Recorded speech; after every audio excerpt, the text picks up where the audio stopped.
Olá pessoal, bem-vindos aos nossos encontros de contabilidade pública para a IAGS.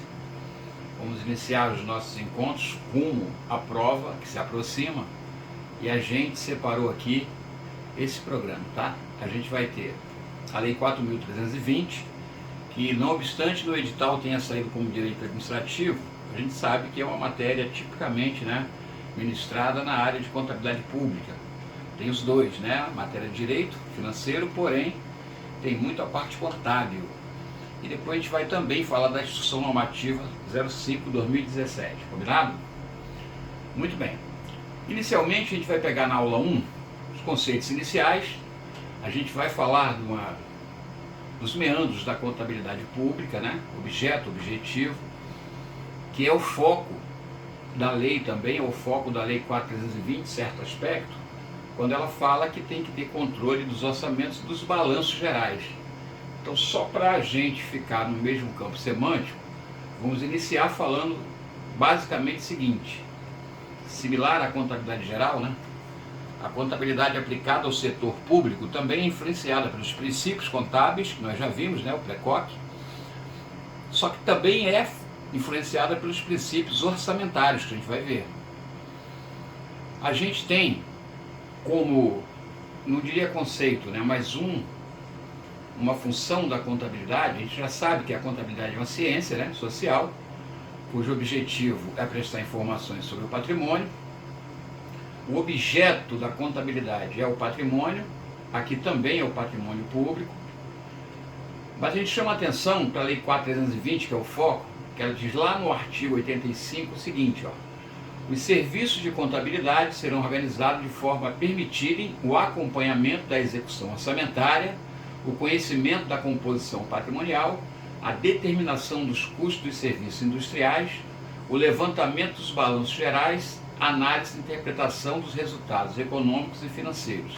Então note, esse artigo 85 da Lei 4.320, ele já diz basicamente que a contabilidade, além do que nós já sabemos, que é demonstrar a composição patrimonial, assim como as variações, também terá que determinar custo dos serviços e, mais importante, no nosso caso aqui, acompanhar a execução orçamentária. Então note que a contabilidade, além de ter o foco no patrimônio, agora a contabilidade pública também tem, por força de lei, que focar na execução orçamentária, perfeito?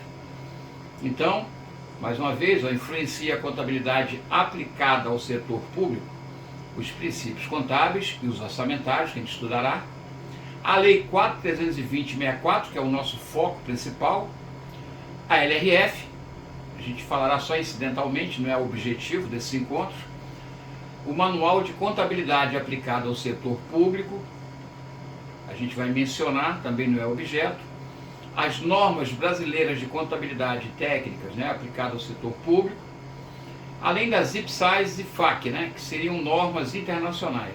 Então tudo isso aqui influencia a contabilidade. Para o nosso objetivo específico, aí eu chamo a atenção que os outros colegas que acompanham a aula de contabilidade pública, para tribunais, para analista, para auditor, seria todas essas influências levadas em consideração. Esta aula é especificamente para o IAGS-SAD, portanto, nosso foco será única e exclusivamente a Lei 4.320/64, beleza? Então, dito isso, só reforçando, a contabilidade tem objeto o patrimônio público, mas também evidenciará o controle da aprovação e execução do orçamento público, perfeito? O objetivo não mudou, é prestar informações. Neste caso da pública, prestar informações úteis para todos os usuários, tanto os primários, que somos nós, cidadãos de modo geral, como também para aqueles que fornecem serviços, perfeito? Fornecem serviços para a administração pública, pode ser órgãos de controle, de fiscalização. Então são muitos usuários que vão realmente se beneficiar das informações prestadas pela contabilidade. Uma coisa importante também é destacar onde se aplica a contabilidade, qual o campo de aplicação. Pois bem, a contabilidade pública será aplicada na administração direta, são os órgãos, A administração indireta, aqui vamos incluir as autarquias, fundações públicas, estatais dependentes. Então, basicamente, é em cima destas instituições, destes órgãos, que a gente vai aplicar a contabilidade pública. Perfeito? Então, dado esse panorama, observe que é importante eu saber que já que a contabilidade pública vai se aplicar a esses órgãos da administração direta, como um todo, né? A administração direta, ou seja, autarquias, fundações, estatais dependentes, etc. Então eu tenho que saber como é que esses órgãos, para nosso objetivo, como eles são agrupados. Então, dentro do sistema de controle da administração pública, existe uma legislação de 2011, se eu não me engano, ela trata dos sistemas da administração pública. O que não vai nos interessar, para a gente entender bem nossa matéria, é que essas organizações, esses órgãos serão agrupados em 3 níveis. A administração orçamentária, ou seja, quem vai tratar da administração do orçamento, vamos ter um órgão central no nível 1, que é a Secretaria de Orçamento Federal. A nível setorial, ou seja, nível intermediário, nós vamos ter os ministérios, Casa Civil, órgãos equivalentes, tá? E por fim, abaixo e ligados aos órgãos setoriais, vamos ter unidade gestora e executora, também chamada unidades administrativas, né? Vão pertencer a vários órgãos setoriais, como no desenho aqui, ó. O Ministério A, por exemplo, já pode ter unidade gestora 1, unidade gestora 2, 3, 4, várias. Tá? Elas são agrupadas dentro deste ministério, ou deste ministério, ou da Advocacia Geral da União, ou da Casa Civil da Presidência, que vão estar nesse nível aqui, setorial. Tá? Então, basicamente, o que é importante a gente saber de matéria de prova, não é matéria de prova, mas para entender como funciona, né, o nosso orçamento. A Lei 4.320 vai ordenar muitas vezes como controlar a execução do orçamento, como executar o balanço. Então, para a gente entender como funciona no sentido de administração como um todo, primeiro vamos ver a administração do orçamento, que são nesses 3 níveis, perfeito? Nível órgão central, que é a SOF, mais uma vez. Órgãos setoriais são os ministérios, Casa Civil da Presidência, Advocacia Geral da União e por aí afora. E cada uma dessas unidades setoriais vão ter grupamento de serviços, que a gente vai chamar de unidade gestora e executora, ou unidades administrativas, que vão ter autonomia administrativa. Então, o nível 1 será órgão central, o nível 2, intermediário, serão os órgãos setoriais, que a gente vai chamar de unidades orçamentárias. Por quê? Elas vão receber do órgão central uma dotação, tá? O órgão central ele vai dotar os ministérios, os órgãos que estejam nesse nível aqui, com valores contemplados no orçamento público.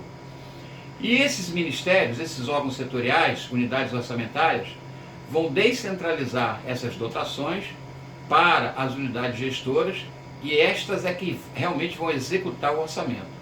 Beleza? Então, do órgão central para o órgão setorial vai haver uma dotação de crédito orçamentário, a gente dirá, né? Seria a autorização da lei para que este órgão gaste determinado valor, conforme foi proposto.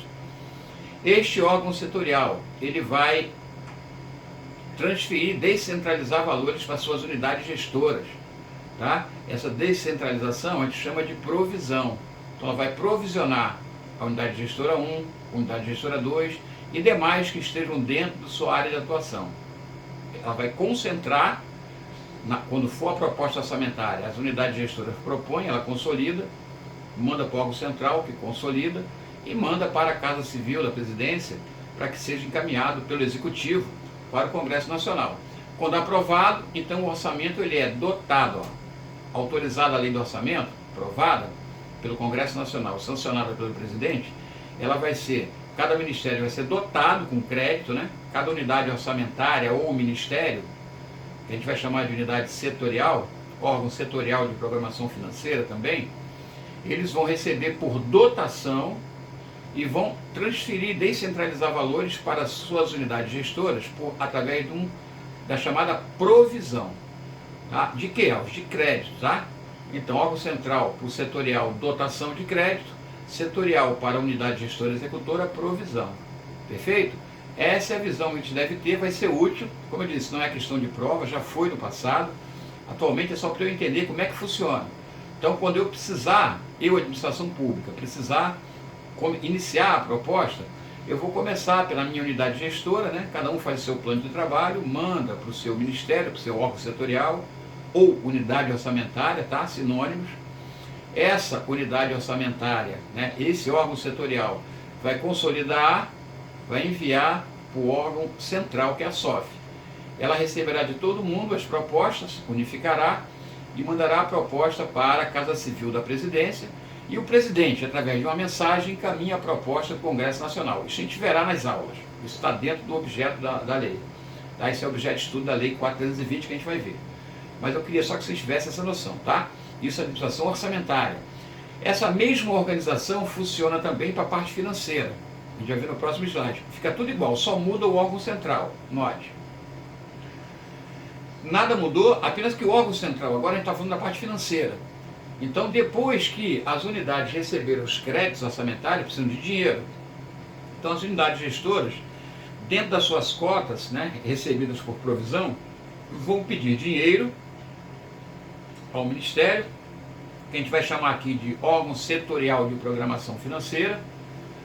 Esse órgão vai solicitar ao órgão central, que agora é a STN, Secretaria do Tesouro Nacional, e ela, verificando a arrecadação, se tiver equilíbrio na arrecadação, se tiver valor disponível, ela vai descentralizar o valor solicitado através da cota, tá? Para o Ministério. E esse Ministério vai descentralizar para a unidade gestora executora, aí vamos chamar de subrepasse. Ele vai repassar o valor, ou subrepassar, melhor dizendo, subrepasse para a unidade gestora. Beleza? Então a parte inicial, a parte anterior que nós vimos, né? É a SOF, ó. Aqui é a parte orçamentária, a gente sobe até o órgão central propondo orçamento. Uma vez aprovado, volta a dotação de crédito orçamentário. Esse crédito orçamentário é provisionado, a UGE recebe a provisão e começa então a execução do orçamento. Depois, no segundo momento, já com crédito, aí a gente vai pedir dinheiro, de acordo com o crédito recebido. A gente vai ver que a gente vai empenhar, né, liquidar, e para pagar eu preciso de dinheiro. Eu vou mandar a programação financeira para o órgão setorial, ele vai mandar para o órgão central STN, que vai descentralizar recurso, aí seria cota para o Ministério A, por exemplo, e ele vai, através de subrepasse, ele vai mandar valores para o GE1 para pagar suas obrigações, aquilo que ele empenhou e liquidou. Então, essa é a visão que a gente tem que ter para adentrar o estudo da Lei 4.320 em relação à organização, né, da administração financeira e orçamentária. Beleza? Dito isso, mais uma vez, né, embora não seja tema da prova, vai ajudar a gente a entender como é que se processa na elaboração e execução do orçamento. Então é muito importante eu entender essa parte inicialmente. Tá bom, galera? Pois bem, vamos lá. Agora, vamos falar rapidamente também das leis do orçamento, tá? Leis orçamentárias ou leis do orçamento. A gente sabe que o orçamento é uma lei só, a gente vai chamar de LOA, Lei Orçamentária Anual.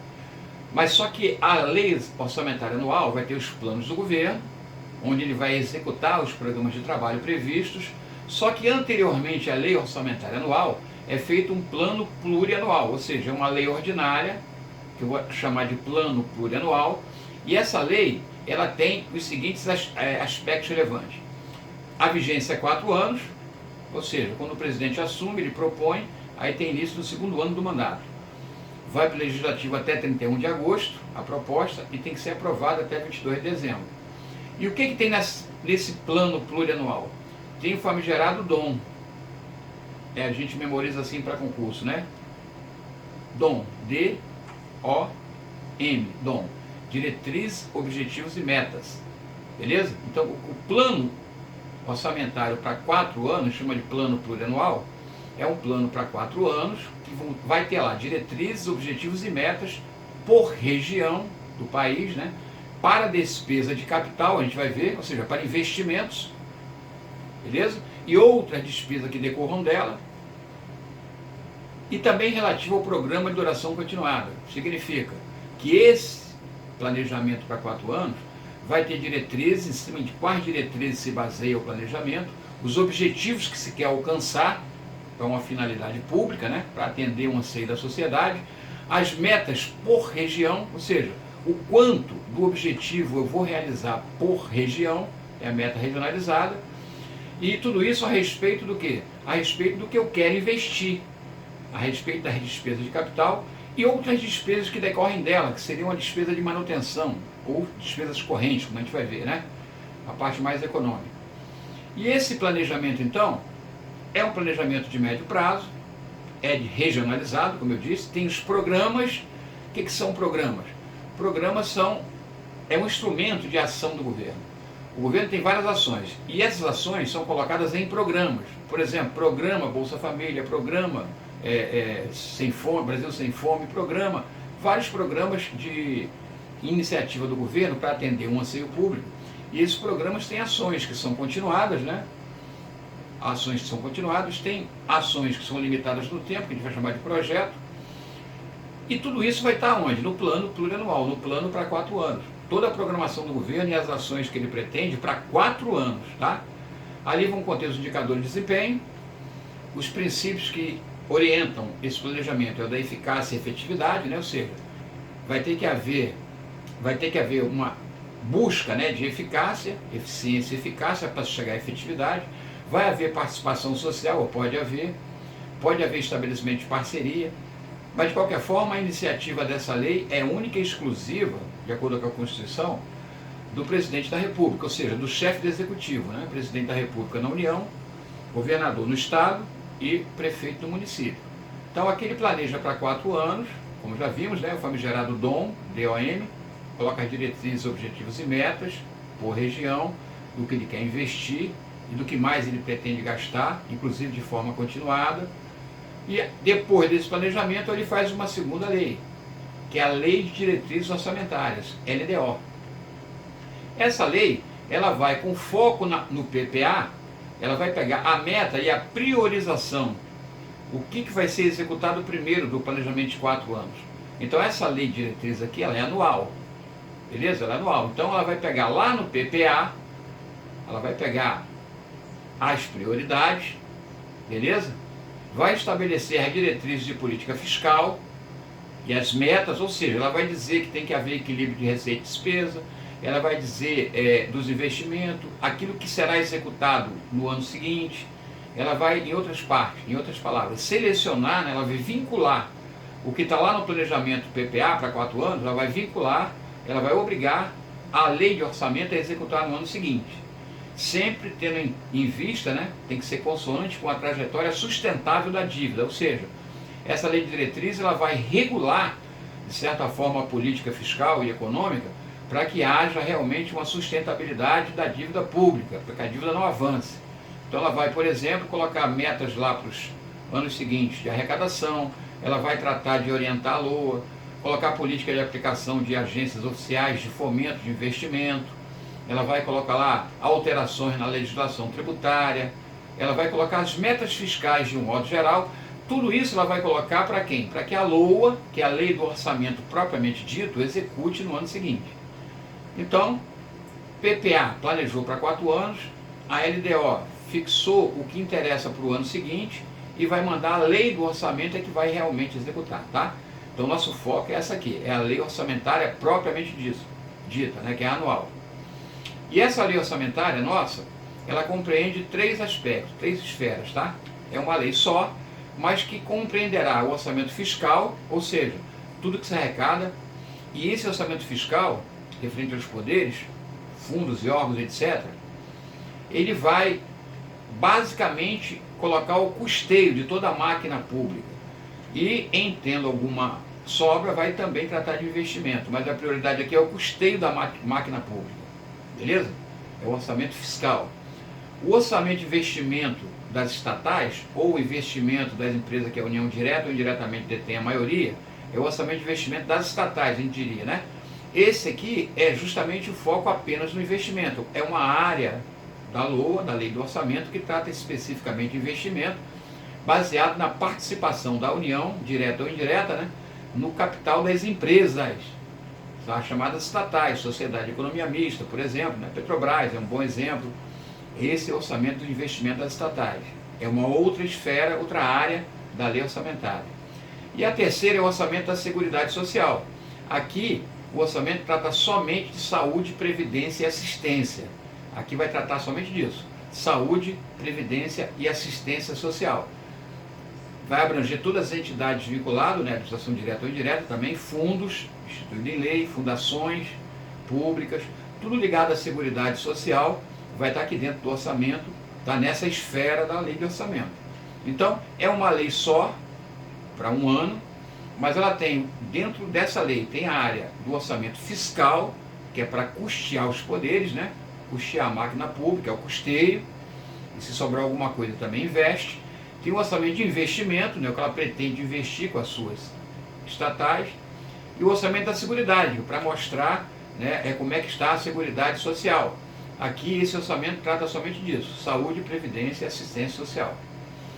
Uma coisa interessante que a Constituição coloca é que o orçamento 1 e 2, ou seja, o orçamento fiscal e da Seguridade Social, o orçamento fiscal e de investimento 1 e 2, eles têm uma função importante. Por quê? Porque, como eu disse, aqui é custeio e aqui é investimento. E se aqui esse fiscal também for muito bem administrado e tiver alguma sobrinha, também vai junto com o investimento, ele vai compatibilizado com o plano plurianual, ou seja, compatível com as metas, com as diretrizes do plano anual, ele vai ter a função de reduzir desigualdade interregionais, segundo o critério populacional. Ou seja, eles têm a nobre missão de tentar melhorar a vida de todas as regiões, tendo em conta o critério da população. Isso é um mandamento da Constituição Federal, beleza? Então, não vamos nos perder.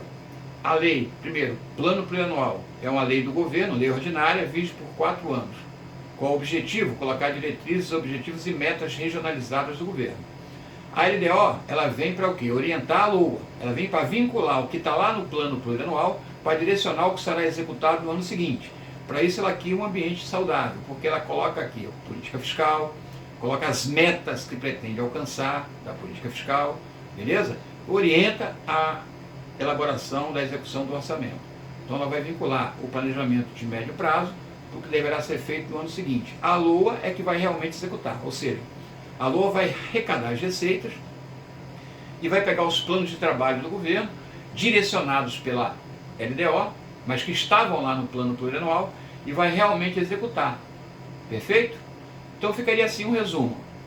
De modo geral, ficaria assim. O instrumento, primeira coisa importante, as entidades da esfera fiscal e da Seguridade, ou seja, tirando o investimento das estatais, essas duas áreas do orçamento vão seguir a nossa Lei 4.320. Perfeito? Agora, as entidades do investimento, ou seja, as empresas que a União detém a maioria do capital, poder de voto pelo menos, vão seguir normas e padrões da contabilidade empresarial. Show? É isso. Então, nosso foco é mais, obviamente, na contabilidade pública, na Lei 4.320, é mais nos órgãos e entidades contemplados na esfera fiscal e seguridade. Então, um resumo aqui, ó. A lei, o plano plurianual, 31 de agosto, tem que mandar ao Congresso, tem que voltar aprovado 22 de dezembro. O projeto de lei do orçamento anual, remessa até 31 de agosto ao Congresso, e tem que voltar também aprovado 22 de dezembro. E o projeto de lei de diretriz orçamentária, LDO, a gente apelida de LD8, tá? Para lembrar que é 8 meses e meio antes, ou seja, antes de terminar o exercício financeiro, 8 meses e meio antes da 15 de abril. É o prazo de remeter ao Congresso, e o Congresso tem que votar a LDO até 17 de julho, sob pena de não ter recesso, tá? Ele tem que votar 17 de julho. Por quê? Porque a LDO vai orientar a LOA. Ela tem que estar aprovada para que o governo, então, até 31 de agosto, coloque lá o projeto da lei do orçamento. Notaram a vinculação? Então, se o Congresso não aprovar a LDO, fica comprometido o envio da LOA. É por isso que a Constituição fala que a lei de diretriz orçamentária tem que ser aprovada até 17 de julho. Mas se não for aprovada, não vai haver suspensão, não vai haver interrupção da sessão legislativa. O Congresso vai ter que trabalhar até aprovar. Então vai aprovar basicamente 17 de julho, para dar tempo de realmente estar de acordo com o que está na lei do orçamento. A LDO direcionou a LOA. Então, se ela não for aprovada, não tem sentido mandar a lei de orçamento 31 de agosto. Essa é a ideia, tá? Então, resumozinho simples. Aí, como eu disse, é somente para ter uma ideia, as leis do orçamento são 3, mas a lei propriamente do orçamento é a LOA, né? Lei do Orçamento Anual, tá? Essa vai ser o nosso foco, vai ser o nosso trabalho. Aqui, um conceito simples, que eu vou deixar no material também, é só importante para entender que o orçamento público, na verdade, é o ato que o executivo prevê, né? Estima a receita, a palavra-chave, tá? Prevê, estima a receita e fixa a despesa para um período de um ano, tá? Anual, sempre anual. O Poder Legislativo autoriza através da lei, ou seja, o projeto de lei é mandado pelo Executivo, o Congresso aprova e vira lei. Isso é que vai manter a máquina administrativa funcionando, tá? O orçamento público é contínuo, dinâmico e flexível, a gente verá, se traduz em termos financeiros, por período de um ano, e também tem os planos e programas de trabalho do governo. Então, o termo flexível aqui é porque há a possibilidade de implementar mudança, né, ou alteração durante a execução. A gente vai ver na lei que, por exemplo, poderá haver necessidade de créditos adicionais, poderá haver, né, a proposta de lei de créditos adicionais para aumentar um gasto que surgiu ou para reforçar um gasto que já estava previsto, mas que foi subestimado. Tá? Então essa é a ideia do conceito de orçamento. E, característica importante também é a lei formal, ou seja, a lei do orçamento é realmente uma lei, porque tem forma de lei, tá? Embora a matéria que ela trate, né, não seja realmente a lei na essência, né, no conteúdo, mas formalmente é uma lei. Tem situação que ela não obriga o poder público a realizar a despesa, né? Embora o orçamento atualmente esteja muito impositivo, há situações que não obriga. Então, neste caso, a gente fala que é uma lei formal nesse sentido. Não é uma lei material, é uma lei no sentido mais formal, tá? Muitos gastos são obrigatórios, por exemplo, a despesa mínima com educação, saúde. Então, o orçamento é uma lei formal nesse sentido. Ele tem forma de lei, mas não obriga, como a lei no sentido material obriga, né? O poder público, por exemplo, ele não vai realizar uma despesa se não houver arrecadação. Não tem como. Então, nessa ideia que a gente fala que ela é uma lei formal, tá? No sentido formal. É uma lei temporária, vige por um ano, tá? É uma lei ordinária, todas elas são leis ordinárias, não são leis complementares. É uma lei especial, chamada lei especial porque ela tem um processo legislativo diferenciado das outras leis. A gente vai ver quando estudar o ciclo orçamentário, né? Ela trata de receita e despesa, de planos de governo, então tem um trâmite específico, né, próprio para ela. Por isso a gente chama que é uma lei especial. Beleza? Muito bem.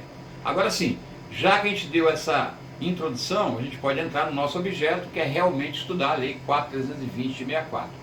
Valeu, galera? Então, a gente aqui vai tentar do artigo 1º ao 8º.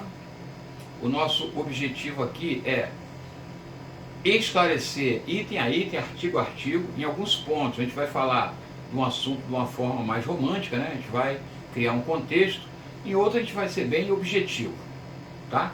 Primeira coisa importante, então, o artigo 1º, o que ele fala lá? A Lei 420, ela estatui normas gerais, primeira coisa, não é norma complementar, é norma geral, ou seja, ela não fala de tudo, ela fala no genérico, sobre direito financeiro, beleza? E também elaboração e controle de orçamento e balanço, tanto da União quanto dos Estados, municípios e Distrito Federal. Esse artigo 1º é importante, tá? Já poderia ser uma questão de prova. Então, a Lei 420, ela trata de normas gerais. Ela é uma lei ordinária, mas pelo fato de ela tratar desse assunto e ter sido recepcionada pela Constituição Federal, ela tem força de lei complementar. Ela só não é complementar porque não tinha lei complementar à época, né? Em 64. Então ela é uma lei ordinária, mas tem força de lei complementar porque foi recepcionada pela Constituição. E de que trata ela? Ela trata de estatuir normas gerais de direito financeiro para elaborar e controlar orçamento e balanço da União, Estado, município e Distrito Federal.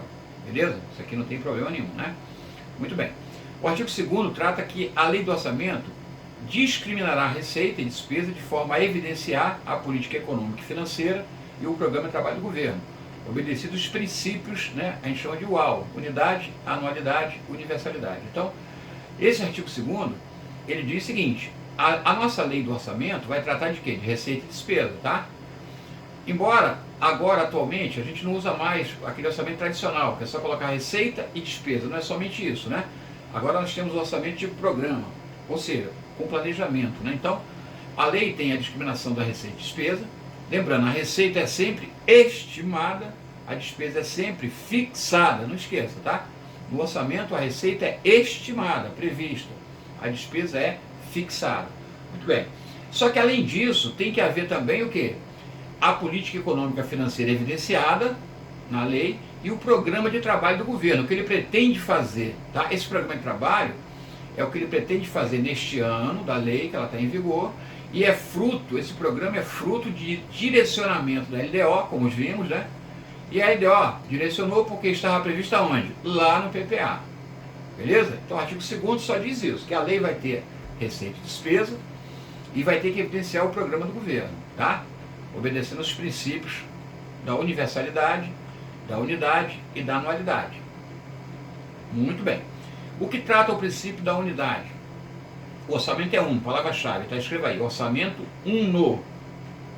Uno. Um só orçamento. Um orçamento para a União, um orçamento para o Estado, um orçamento para o município, um orçamento para o Distrito Federal, tá? Orçamento uno. Universalidade. Você escreve aí, faz um rascunhozinho, universalidade. O orçamento tem que conter toda a receita e toda a despesa. Então, universalidade. Anualidade. Também pode ser chamado de periodicidade. Significa que o orçamento tem um período de tempo determinado, esse período é um ano. Beleza, gente? Show. Agora, esse parágrafo 1º e 2º, eu vou comentar rapidinho, mas ele é muito mais direcionado para quando estudarmos o ciclo orçamentário, tá? Mas já podemos comentar agora o seguinte, para você já internalizar. O que integra e o que acompanha. O que integra é importante. Não tem jeito, tem que decorar. Está dentro da lei. O que acompanha. Né? Eu já vi banca de concurso, não vai ser o caso de AGS. Mas tem banca de concurso que é covarde. Né? O cara coloca, integra a lei orçamentária, aí coloca sumário geral de receita e quadro demonstrativo de receita. Pô, o candidato não vai realmente atentar porque integra nem porque acompanha, né? Mas a gente vai ficar atento a isso, porque ó, há uma parte que integra, esses 4 itens integram, estão dentro da lei. Esse não, isso aqui acompanha, tá? Acompanha a lei, é diferente. Muito bem. E o que é importante que está dentro da lei? Primeiro, o sumário geral, todas as receitas. A palavra-chave, a receita é sempre estimada e por fonte, tá? Guarde isso, esse binômio. Receita é sempre estimada e por fonte, tá? E a despesa é sempre fixada e por função. O que significa isso? A despesa por função significa, é uma despesa em que área, né? É uma despesa por função saúde, função educação, função defesa, é isso. Então o que é importante estar dentro da lei? Receita por fonte e despesa por função do governo, ok? Você não vai esquecer mais isso. Quadro demonstrativo de receita e despesa segundo categoria econômica, importante também, ó, categoria econômica, vamos saber o que é isso. Isso tem a ver com a economia mesmo, ou seja, na economia você tem o consumo, o que não consome investe, né? O consumo vai ser a receita corrente para as despesas correntes, e o que você não consome, mas investe, seria uma receita de capital para a despesa de capital. A gente vai ver isso lá na frente. Mas é importante, integra a lei o quadro que demonstra a receita e despesa por categoria econômica, tá? Você memoriza assim. Aí depois observa que o 3 e o 4 é a mesma coisa que o 1. Ele só vai discriminar, porque aqui é sumário geral, receita por fonte, despesa por função. Aí o 3 é discriminar a receita por fonte e a legislação, importante, tá? Toda receita tem que ser sua fonte, tem que ver a legislação. Não pode haver receita sem legislação, galera, tá? Importantíssimo isso. E a despesa vai ser dotada, né? Ou seja, vai ser autorizada, dotada por órgão, por unidade de governo, tá?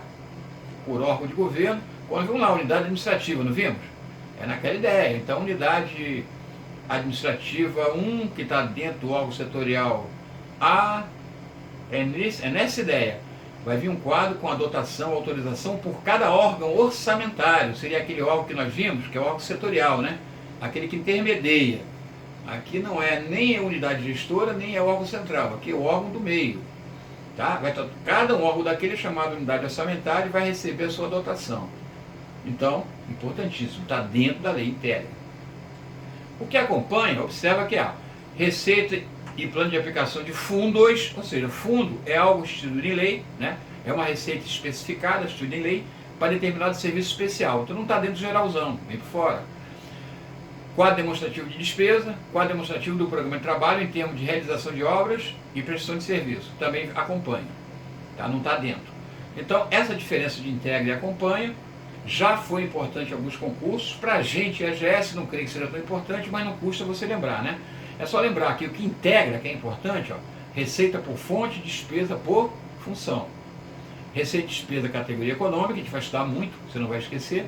E depois é especificar o que estava antes, ó. Receita por fonte, então é receita por fonte e legislação.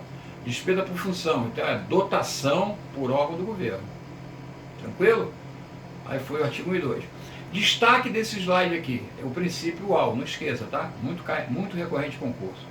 Princípio da unidade, orçamento uno, escreva aí, universalidade, todas as receitas e todas as despesas, e a anualidade, orçamento dividido por um ano. Beleza? Muito bem, vamos em frente. Artigo 3º. A lei do orçamento compreenderá todas as receitas, inclusive as de operação de crédito autorizada em lei. A gente vai estudar muito sobre isso, tá? Não se consideram, para fins deste artigo, as operações de crédito por antecipação da receita, emissão de papel moeda e outras entradas compensatórias no ativo e passivo financeiros. Então, note que aqui é uma linguagem que você não está acostumado, vai ficar fácil para a gente.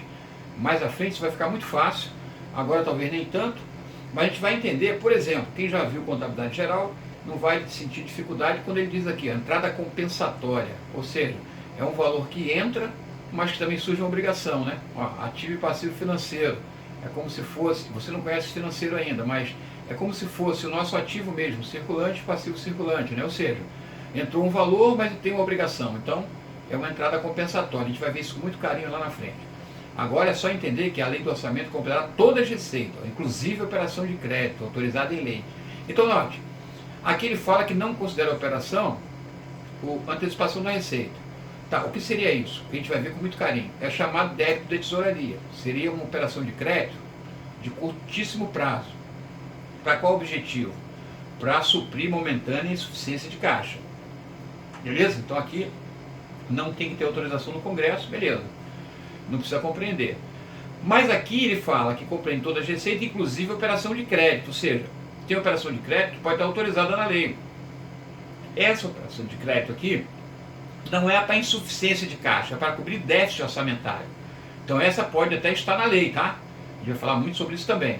Então já façam a diferença aí. A operação de crédito autorizada em lei é igual a operação de crédito de longo prazo. Ou seja, é para cobrir déficit orçamentário. E a operação de crédito por antecipação da receita, né? A gente chama de ARO, ARO, antecipação de receita orçamentária, também é uma operação de crédito, porém não é para déficit orçamentário, é para insuficiência de caixa. Então esse não vai estar no orçamento, a gente vai ver, tá? Mais na frente. O artigo 4º fala que a lei do orçamento compreenderá toda a despesa própria dos órgãos, ou seja, não diz nada diferente do artigo 2º. Então aqui basicamente está falando de toda receita e toda despesa, está dentro do princípio da universalidade. O 5º fala que a lei do orçamento não considerará dotações globais, isso é importante, hein? Não pode ter dotação, ou seja, autorização de despesas globais, destinada a atender indiferentemente a despesa de pessoal, material, serviço terceiro, etc. Então observa, quando ele fala que não pode haver dotação global, significa que o valor autorizado no orçamento tem que estar discriminado, pelo menos em nível, nesse nível, né, de elemento, pessoal, material, etc. Ele não pode colocar, por exemplo, uma dotação assim, ó, despesa de saúde, tanto, sem discriminar. É com saúde, mas é com pessoal na saúde, é com material de saúde, é com serviço de saúde. É isso que trata esse artigo, tá? Isso é um princípio orçamentário, que a gente vai, anota aí o princípio da discriminação, ou especialização, ou especificação, tá? 3 nomes. Então esse princípio diz o seguinte, o orçamento não pode ter dotação global, ele tem que discriminar o gasto, pelo menos no nível de pessoal, material e serviço. Beleza? Então coloque aí, ó. Princípio, anote aí, eu vou esperar, da discriminação, especialização ou especificação. O que diz esse princípio? Não, a lei do orçamento não consignará dotação global, ou seja, tem que especificar, tem que detalhar, tem que esmiuçar, pelo menos no nível elemento, pessoal, material e serviço, tá certo? E anote a exceção. Ele fala, exceto, né, o artigo 20, que ele fala de programa especial de trabalho. O que é programa especial de trabalho? Esse é um programa cuja característica faz com que ele tenha uma realização plurianual, ou seja, não é um ano só. Nesse caso específico aqui, ressalvado pela lei, a dotação poderá ser global, né? Por exemplo, é uma obra, sei lá, de transposição do rio, uma obra imensa de engenharia. Então, para esse programa especial, que vai ser realizado, sei lá, em 5 anos, então o valor é não sei quantos bilhões. Esse é uma exceção, pode ter dotação global, tá? Mas os demais gastos do governo tem que ser colocado, pelo menos, discriminado no nível pessoal, material e serviço. Tranquilo? Então anote aí, artigo 5º trata do princípio da especificação, especialização e discriminação. O que diz o princípio? O orçamento não pode ter dotação global, ele tem que discriminar no mínimo no nível de elemento, pessoal, material e serviço. E a exceção é o programa especial de trabalho, beleza?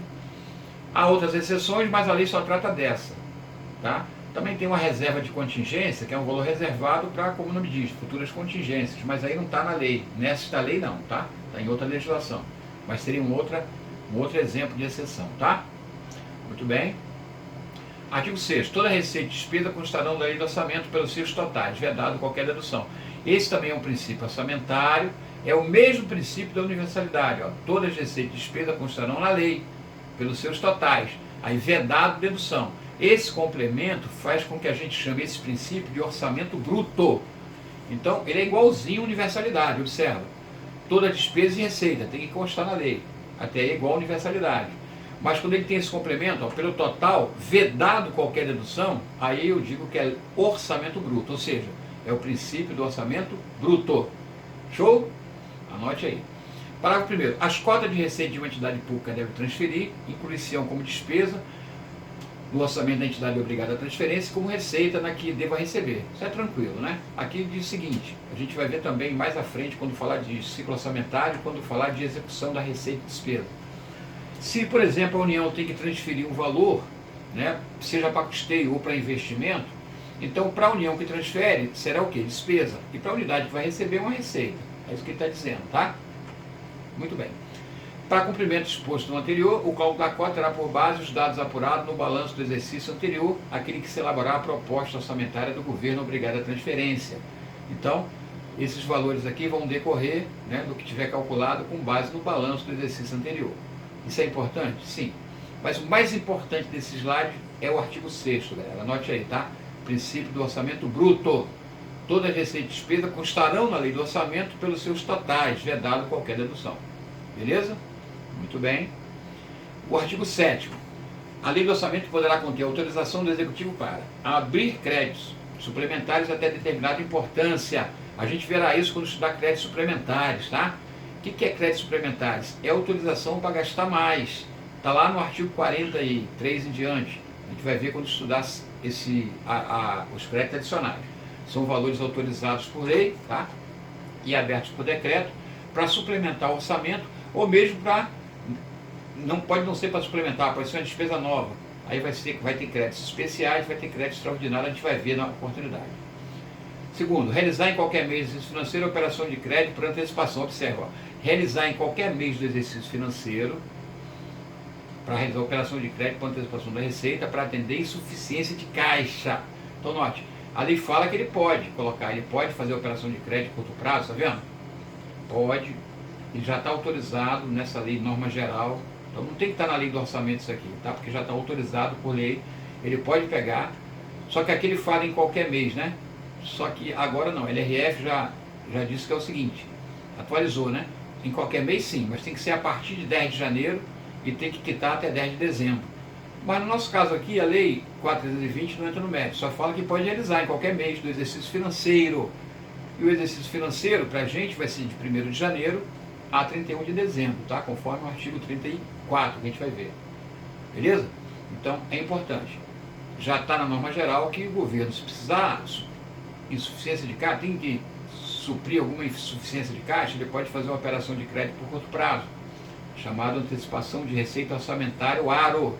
A gente vai conhecer como débito de tesouraria. Beleza? Ó, em caso de déficit, a lei do orçamento indicará a fonte de recurso que o Poder Executivo fica autorizado a utilizar para atender sua cobertura. Em caso de déficit, na lei do orçamento, é diferente. Aí vão ter as fontes de recurso, que a gente vai ver quando estudar crédito adicional, né? que é superávit financeiro, essa arrecadação, etc. A gente vai ver lá na frente, então agora é cedo para ver isso. O produto estimado da operação de crédito e alienação de bens somente se incluirá na receita quando uma e outra forem especificamente autorizadas por lei, em forma que juridicamente possibilite poder realizá-la. Ou seja, as operações de crédito e venda de imóveis não pode constar de receita se não estiver autorizado por lei, tá? Ou na lei do orçamento ou lei especial, tem que ter lei. Para pegar empréstimo, para aplicar em obra pública, serviço público, tem que ter lei. Perfeito? E se for vender imóvel, alienar qualquer bem imóvel, também só vai poder ser feito, só vai ser receita se estiver autorizado em lei. Ok? Muito bem. A autorização do que se refere à palavra anterior no tocante à operação de crédito, operação de crédito, pode constar na lei. Então assim, se for uma operação de crédito para cobrir déficit orçamentário, já pode constar na LOA. Tá? Se for uma operação de crédito para insuficiência de caixa, não precisa constar na LOA. Essa operação de crédito que ele está falando aqui, que pode constar na lei, é a operação de crédito para cobrir déficit orçamentário. Para insuficiência de caixa, já estou autorizado, ele pode em qualquer mês pegar, tá? Não precisa de autorização do Congresso, não precisa constar na lei do orçamento, que aqui é para insuficiência momentânea de caixa. Agora, operação de crédito para cobrir déficit orçamentário, aí sim, tem que estar previsto, tá? Em lei especial ou no próprio orçamento, já pode constar lá.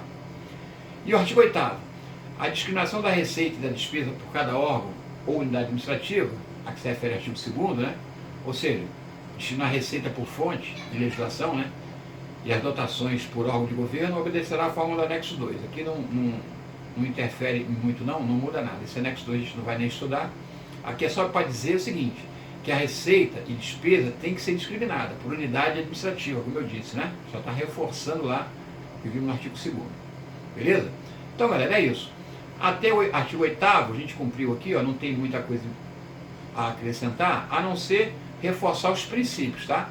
O princípio da unidade, que nós tínhamos, é unidade, anualidade, universalidade, não se esqueça, unidade, orçamento único, anualidade ou periodicidade, período de tempo, 1 ano, universalidade, toda receita, toda despesa. Depois nós vimos o orçamento bruto, né? Toda despesa, toda receita, pelo seu bruto, vedado qualquer redução. E vimos também da especificação e especialização, ou seja, a LOA não poderá conter autorização para despesa de forma global, né? Tem que discriminar no mínimo de elementos, pessoal, etc. Pessoal, material, serviço, etc. Tá? Exceção ao princípio que a própria lei diz, é o princípio da discriminação. Seria o programa especial de trabalho, tá? Que pode ter dotação global. Os demais não pode ter dotação global. Foi? Então chegamos aqui ao nosso... Desculpe aí pela demora, ficou meio extenso, mas porque houve a introdução. As próximas aulas a gente vai ser mais séria, mesmo que não comporte, né, um encontro. A gente faz 2 encontros por uma aula. E uma questãozinha, só para reforçar, né? Com base na definição do orçamento, é correto afirmar: o orçamento é uma lei de iniciativa do Executivo? Sim. Estima a despesa? Não estima a despesa, ele estima a receita, então pula. O orçamento público é uma lei de iniciativa do Legislativo? Pula. Iniciativa do Executivo. C. O orçamento público é uma lei de iniciativa de qualquer poder? Pula. O orçamento é uma iniciativa do Executivo, sim, que estima a receita, sim, e fixa a despesa, ok? D de dado, gabarito, beleza? 2. Correlacionar. Plano plurianual. Estima a receita e fixa a despesa por um exercício. Quem estima a receita e fixa a despesa é a LOA. LOA é lei orçamentária. Então é 3. Começa com 3. Diretriz, objetivo e metas, que é o DOM, é o PPA. Né? PPA é 1, então 3.1, só pode ser letra C. Beleza? E por fim, a contabilidade é redigida de forma a complementar a Constituição pela Lei 420. Acerca dessa lei, é correto afirmar. Aquilo que eu falei, né? Se botar como questão, é o artigo 1º. É norma geral, direito financeiro para elaboração e controle de orçamento e balanço só da União, não. Estado e município, não. Norma geral de direito financeiro para elaboração e controle de orçamento da União, Estado, município e Distrito Federal. Aí sim, C de casa é o gabarito. Valeu? 4. Segundo a Lei 420, a Lei do Orçamento contraria a discriminação da receita e despesa obedecendo os seguintes princípios. Lá no artigo 2º que ela fala, né? O AU. Unidade, universalidade, anualidade. C de casa é o gabarito. E assim concluímos a primeira aula. Um forte abraço, juntos até o fim, até a aula 2. Fomos!